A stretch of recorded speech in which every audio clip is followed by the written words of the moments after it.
आज हम लोग चर्चा करने जा रहे हैं एक संवेदनशील विषय पे, जो है बेअदबी और जो सिख धर्म है उससे संबंधित दो तीन घटनाएं हाल ही के दिनों में हमने अखबारों में और टीवी के ऊपर देखी है कि कुछ जगह के ऊपर लोगों ने जो सिख धर्म के पूजनीय वस्तुएं हैं उनका अनादर करने का प्रयास किया, जिसकी वजह से ये घटनाएं घटित हुई। अब इससे संबंधित क्या क्या विषय हैं, हमारा तो उद्देश्य मेन है कि जो एग्जामिनेशन के लिए इम्पोर्टेंट है वो क्या क्या पॉइंट है। तो सबसे पहले पॉइंट आते हैं कि सिख धर्म में बेअदबी। बेअदबी का मतलब हो गया सैक्रिलेज, अपमान करना, बेइज्जती करना या किसी चीज को अपवित्र करना। इसकी अवधारणा काफी हद तक इस तथ्य से पैदा होती है कि सिख गुरु ग्रंथ साहब, देखिए जो सिखों की सबसे पवित्र ग्रंथ है उसे कहा जाता है गुरु ग्रंथ साहिब, और गुरु ग्रंथ साहिब की जो रचना है उसका श्रेय दिया जाता है सिखों के 10वें गुरु को, जिनका नाम है गुरु गोविंद सिंह जी महाराज, जैसे मैंने नीचे सेकंड लाइन में पैराग्राफ में दिया हुआ है। और उन्होंने अपनी मृत्यु से पहले गुरु ग्रंथ साहब को एक जीवित गुरु, अर्थात मैं थोड़ा सा ये परिप्रेक्ष्य बता देता हूँ कि गुरु गोविंद सिंह महाराज की जब मृत्यु हुई तो मृत्यु से पहले उन्होंने इस धार्मिक पुस्तक जिसे गुरु ग्रंथ साहब कहते हैं उसे घोषित किया कि ये सिखों का अब अंतिम गुरु है, अर्थात कोई भी सिख धर्म के अंदर व्यक्ति अब गुरु नहीं होगा, वो केवल यह पवित्र पुस्तक ही जिसे गुरु ग्रंथ साहब कहते हैं वही एक जीवित गुरु की तरह माना जाएगा। और सुप्रीम कोर्ट ने भी अपने कई निर्णय में घोषित किया है कि सिखों की जो ये पुस्तक है, धार्मिक पुस्तक, वह एक जीवित व्यक्ति की तरह ही मानी जाएगी और इसके द्वारा कोई संपत्ति भी खरीदी जा सकती है, और जैसे किसी पुरुष का अपमान हो सकता है या किसी पुरुष को चोट पहुंचाई जा सकती है, वैसे ही गुरु ग्रंथ साहब को भी माना जाएगा। तो इस मामले में अन्य जो धार्मिक पुस्तकें हैं उनके मुकाबले इसकी स्थिति भिन्न है। जैसे हम सनातन धर्म की बात करें तो क्या वहाँ पर हम किसी पुस्तक को इस रूप में देख सकते हैं? तो अगर हम न्यायिक दृष्टि से देखें तो अभी तक केवल गुरु ग्रंथ साहब को ही जीवित व्यक्ति के रूप में या एक व्यक्ति के रूप में मान्यता सुप्रीम कोर्ट के द्वारा प्रदान की गई है। अब 10वें गुरु, दशमेश जिनको कहते हैं सिखों के, जैसे आपको मेरे वीडियो में भी मिलेगा, तो सिख धर्म की जो मान्यता है उसके अंदर सिख धर्म के संस्थापक है गुरु नानक देव जी, और जो अंतिम सिख गुरु हैं वो है गुरु गोविंद सिंह जी महाराज। उन्होंने फरमान सुनाया, यानी कि अपनी मृत्यु से पहले उन्होंने एक निर्णय दिया कि गुरु ग्रंथ साहिब, जिसकी रचना का श्रेय भी उन्हीं को दिया जाता है, और इससे जुड़ी हर चीज पवित्र है। चूंकि गुरु को एक जीवित प्राणी माना जाता है, मैंने आपको बताया कि सुप्रीम कोर्ट में, भारत के सुप्रीम कोर्ट ने भी गुरु ग्रंथ साहब को एक जीवित प्राणी के रूप में ही मान्यता प्रदान की गई, इसीलिए इसका कोई भी अनादर या ऐसे नुकसान पहुंचाएगा तो ये सभी सिखों के लिए एक गंभीर अपराध माना जाता है। तो इसकी तुलना, जैसे मैंने कहा कि हम सनातन धर्म से बिल्कुल भी नहीं कर सकते कि वहाँ पर इस प्रकार की कोई मान्यता को न्यायिक दृष्टि से स्वीकार्य नहीं किया गया है, लेकिन सिख धर्म के अंदर इसको स्वीकृति प्रदान की गई है। गुरु ग्रंथ साहिब के अलावा गुरुद्वारा, जो सिखों का पूजा स्थल कहलाता है, जिसका शाब्दिक अर्थ हो गया गुरु का निवास। गुरुद्वारा को संधि विच्छेद करे गुरु का द्वार, और गुरु की सेवा में उपयोग की जाने वाली सभी वस्तुएं पवित्र मानी जाती हैं, अर्थात जो भी गुरुद्वारे में गया, जैसे कि सबसे पवित्र गुरुद्वारा जो है वह है स्वर्ण मंदिर, गोल्डन टेम्पल, जो कि अमृतसर में स्थित है। वहाँ भी अगर जहाँ पर गुरु ग्रंथ साहब रखी है या फिर जहाँ हरमिंदर साहिब है, उन जगह के ऊपर भी यदि कोई ऐसा कार्य करता है जो अपवित्र माना जाता है तो वह भी श्रेणी के अंतर्गत अपराध माना जाएगा। सिखों के द्वारा पहनी जाने वाली दस्तार या फिर पगड़ी, जिसको हम कहते हैं आम भाषा में, उसको भी पवित्र माना जाता है। इसके अलावा कृपाण व तलवार, जिसे अमृतधारी सिख अपने साथ रखते हैं, वह भी पवित्र मानी जाती है। साथ ही साथ सिखों के द्वारा बढ़ाकर जो बाल होते हैं और जो उनके दाढ़ी है उसको भी पवित्र माना जाता है।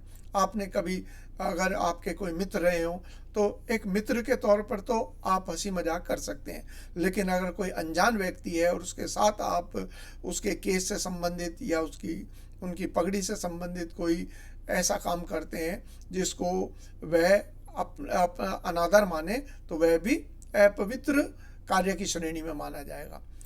और इन्हें जबरन छूना या इनका अनादर करना, मैंने आपको कहा जबरन छूना, यानी कि अगर आप मित्र हैं तो मित्र के तौर पर तो जैसे हमारे भी कई मित्र रहे हैं तो ऐसी कोई बात नहीं होती, लेकिन अनजान व्यक्ति के लिए ये अनादर की दृष्टि से भी माना जाएगा, इसे बेअदबी कहा जाएगा।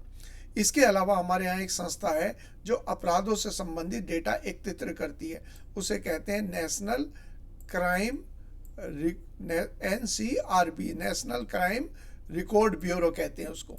उसके अनुसार देखिए डेटा से पता चलता है कि 2018 से 2020 तक पंजाब में बेअदबी से संबंधित और उसके तहत दर्ज किए गए अपराधों की दर प्रति लाख आबादी के आधार पर यदि देखें सबसे अधिक है। तो देखिए एक तरीके से ये धधकता हुआ बारूद था जिसके बारे में पूरे भारत के अंदर अन्य राज्यों के अंदर लोग इससे बिल्कुल अनभिज्ञ थे, नहीं पता था कि ऐसी कोई समस्याएं चल रही है। लेकिन ये डेटा जो है लेटेस्ट ये बता रहा है ये मामले जो हैं लगातार पंजाब के अंदर बढ़ रहे थे। संविधानिक स्थिति ये हमारे लिए एग्जाम के हिसाब से सबसे इम्पोर्टेंट। हमारे यहाँ संविधान के अंदर जैसे आप देखते हैं कि संविधान के अलावा IPC और CRPC दो नाम आप सुनते होंगे। एक तो आता है IPC जिसे कहते हैं इंडियन पिनल कोड या भारतीय दंड संहिता, और एक होता है CRPC क्रिमिनल प्रोसीजर कोड। ये दोनों के दोनों कानून जो है संबंधित अपराध और उसके दंड से संबंधित है, कोई अपराध और उसका दंड उसको डिफाइन करते हैं। तो यहाँ पर ये जो मामले हैं अनादर के, धार्मिक मामलों के, उनसे संबंधित हमारी IPC इंडियन पिनल कोड की जो धाराएं हैं वह है 295 से 297। यही इंपॉर्टेंट है एग्जाम के हिसाब से। 295 जो है वो क्या कहती है, इसे सेक्शन भी कह सकते हैं और इसको धारा भी बोल सकते हैं। किसी पूजा स्थल या किसी भी पवित्र माने जाने वाले वस्तु को नष्ट करना, यानी कि गुरु ग्रंथ साहब है या उनसे जुड़ी हुई कोई सेवादार हैं, वो किसी वस्तु से उनकी सेवा कर रहे हैं, उसको नष्ट करना, क्षति पहुंचाना या अपवित्र करना शामिल है। इसके मामले में अधिकतम 2 वर्ष की सजा का प्रावधान है, कारावास है। ये भी ध्यान रखना आप लोगों को कि 295 के अंदर 2 साल की सजा है। इसके बाद आ गया धारा 295A। ये क्या कहती है, नागरिकों के किसी एक वर्ग की धार्मिक भावनाओं को ठेस पहुंचाने के लिए सोचे समझे और दुर्भाग्यपूर्ण इरादे वाले कृत्य के लिए 3 साल के कारावास की प्रावधान करता है। यानी कि जो 295 आपने पढ़ा ऊपर की तरफ धारा 295, इसमें तो धार्मिक स्थान से जुड़ी हुई किसी वस्तु या उनके किसी ग्रंथ को क्षति पहुंचाना, और यहाँ पर 295A क्या है, भावनाओं को, धार्मिक भावनाओं को ठेस पहुंचाना, जैसे शब्दों आदि के द्वारा कहा जा सकता है। तो ये दोनों के दोनों जो है इस श्रेणी में आते हैं। ये भी समझ लीजिए जैसे आप पाकिस्तान के बारे में सुनते हो कि वहाँ पर अगर उनकी धार्मिक पुस्तक या उनके जो पैगंबर है उसके बारे में कोई कुछ कहता है तो मौत की सज़ा का भी प्रावधान है। तो आप यह तो जानते ही होंगे कि ये जो IPC है जिसकी धारा आप 295 और 297 में आपको जिक्र कर रहा हूँ, ये जो धाराएं हैं ये पाकिस्तान में भी लागू हैं। और पाकिस्तान ने क्या करा, 1980 का जो दशक था पाकिस्तान में, वो समय था जब वहाँ पर एक तानाशाह आया जियाउल हक, जो एक सैन्य तानाशाह था जिसने वहाँ के चुने हुए प्रधानमंत्री जुल्फिकार अली भुट्टो को मृत्युदंड दे दिया था, फांसी की सज़ा सुनवा दी थी।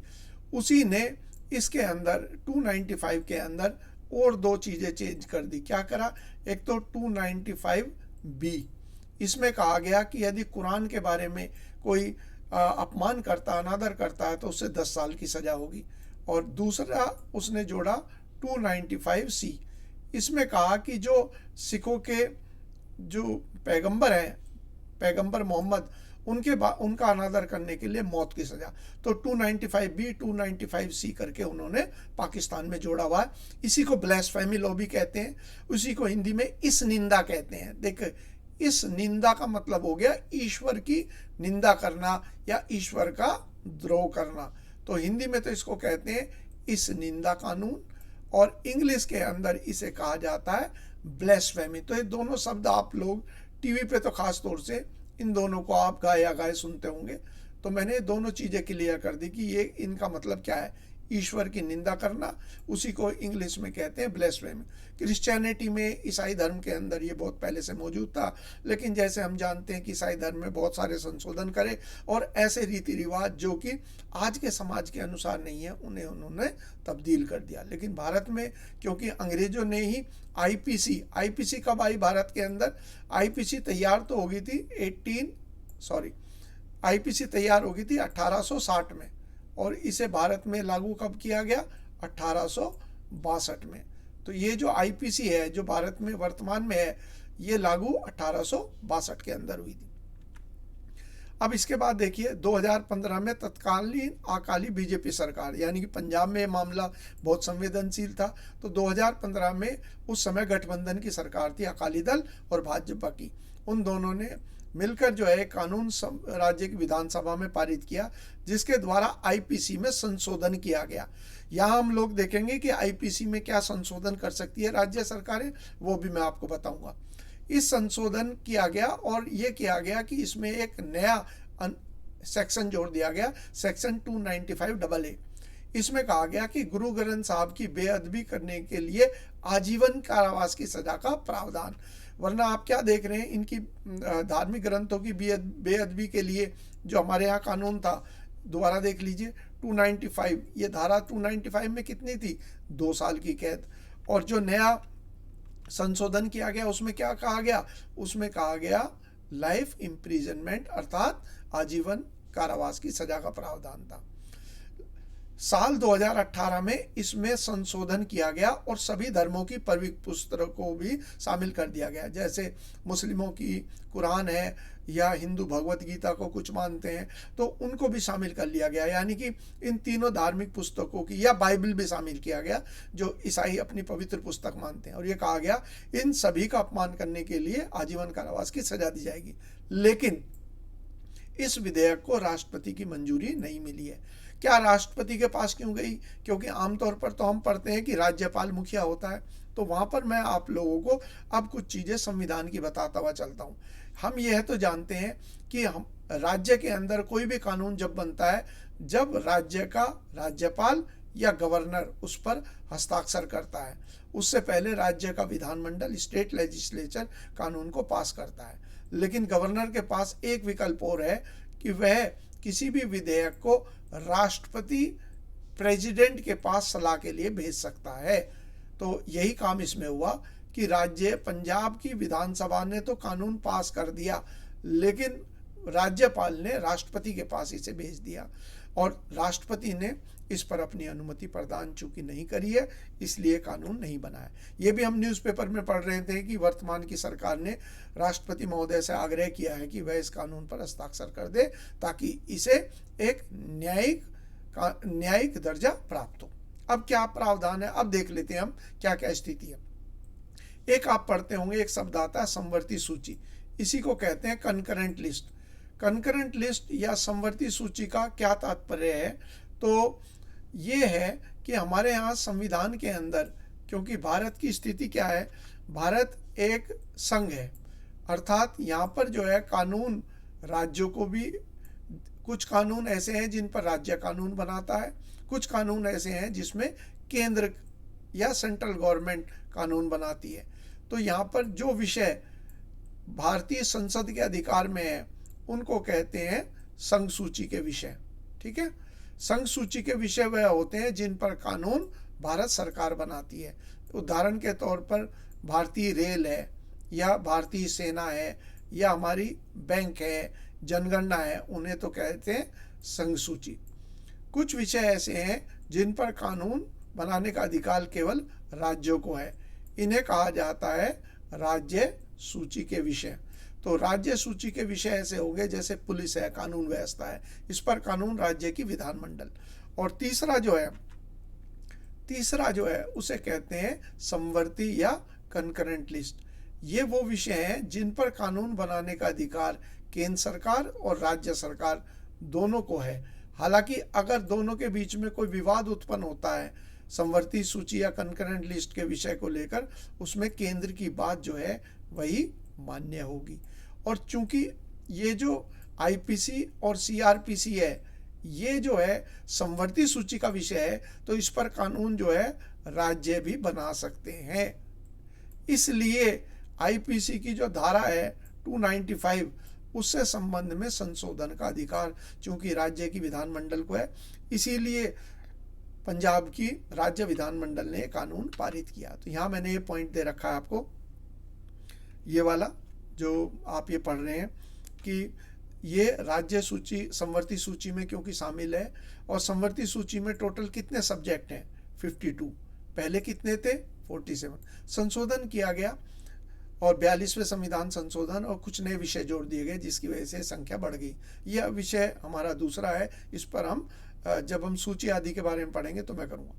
तो यहाँ पर पॉइंट दे दिया, दंड विधि जिसके अंतर्गत सभी विषय हैं जो इस संविधान के प्रारंभ पर भारतीय दंड संहिता के अंतर्गत आते हैं, किंतु इसके अंतर्गत सूची 1 या सूची 2 में विनिर्दिष्ट विषयों में से किसी एक विषय से संबंधित विधियों के विरुद्ध अपराध और सिविल शक्ति की सहायता के लिए नौसेना, सेना या वायुसेना। कहने का अर्थ सामान्य भाषा में यह है कि जो हमारी नौसेना, सेना और वायुसेना है यानी कि आर्मी, नेवी और एयरफोर्स है, उससे संबंधित कोई भी अगर कानून है तो उसके ऊपर राज्य को अधिकार नहीं है इस विषय में कानून बनाने का। या फिर संघ सूची के कोई विषय हैं यानी कि यूनियन लिस्ट के कोई विषय हैं, उन पर भी कानून राज्य नहीं बनाएगा।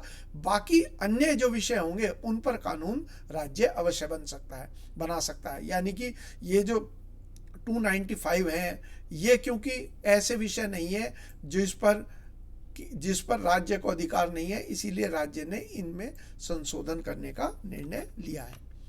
अब विधेयकों पर अनुमति देखिए, देश के अंदर कानून कैसे बनता है वह भी हम लोग देख लेते हैं। देखिए हमारे यहाँ संसद है और संसद या पार्लियामेंट के अंदर जो कानून है वो कानून कैसे बनता है कि लोकसभा और राज्यसभा, ये तो हमारे 2 सदन हो गए। कोई भी जो कानून देश में बनता है वो पहले विधेयक या बिल के रूप में इन दोनों के दोनों सदन में रखा जाता है, और जब यहाँ से पारित हो जाता है तब वो अंत में, जिसे ये जो बिल मैंने आपको दिखाया है, जब वो अंत में प्रेसिडेंट के पास जाता है, राष्ट्रपति के पास जाता है और उनके हस्ताक्षर होते हैं तो कानून बनता है। तो जो स्थिति हमारे केंद्र में या संसद में है वही स्थिति जो है वो राज्यों में है। यानी कि राज्य के अंदर जो है वह कौन होते हैं, वह विधानमंडल जो होता है उसमें होता है विधानसभा। विधानसभा से जो पारित होता है उसके बाद वो जाता है राज्यपाल या गवर्नर के पास, और जब राज्यपाल उस पर हस्ताक्षर कर देते हैं तब वो कानून बनता है। लेकिन राज्यपाल को एक और अधिकार है हमारे संविधान के अंदर, वो ये है कि वो किसी भी विषय को राष्ट्रपति के विचारार्थ यानी कि उससे उनके सजेशन के लिए भेज सकते हैं, और जब तक प्रेसिडेंट अनुमति नहीं देंगे वो कानून नहीं बनता। ये भी प्रावधान है। तो यहाँ पर जो विषय है हमारा वो है कि अनुच्छेद 200 में तो ये बताया गया कि राज्य विधानमंडल यदि कोई कानून पारित करना चाहती है और बनाना चाहती है तो पहले तो वहाँ की विधानसभा प्रस्ताव को पारित करेगी, और यदि विधान परिषद है, लेजिस्लेटिव काउंसिल है, तो वो भी पारित करेगी, तब राज्यपाल हस्ताक्षर करेंगे। तो ये तो वो प्रावधान है कि कोई भी कानून जब बनेगा जब राज्यपाल उस पर घोषित करेंगे। यहाँ पर ये घोषित वर्ड है, घोषित का मतलब है वो हस्ताक्षर करेंगे। इसके अलावा राष्ट्रपति उस पर पुनर्विचार करने के लिए या उसे सलाह के लिए किसको भेज सकते हैं, राष्ट्रपति, और राष्ट्रपति के पास ये अधिकार है कि वह विधेयक पर अनुमति दे सकते हैं या अनुमति को रोक भी सकते हैं। तो इसीलिए फिलहाल ये कानून जो है पंजाब का, ये कानून पारित नहीं हुआ। आज का लेक्चर मैं कंप्लीट करता हूँ। यदि ये लेक्चर आपको पसंद आया तो आप लोग इसे शेयर जरूर करें और लाइक करें, और जिन्होंने मेरा चैनल सब्सक्राइब नहीं किया है वो कृपया इसे सब्सक्राइब करें।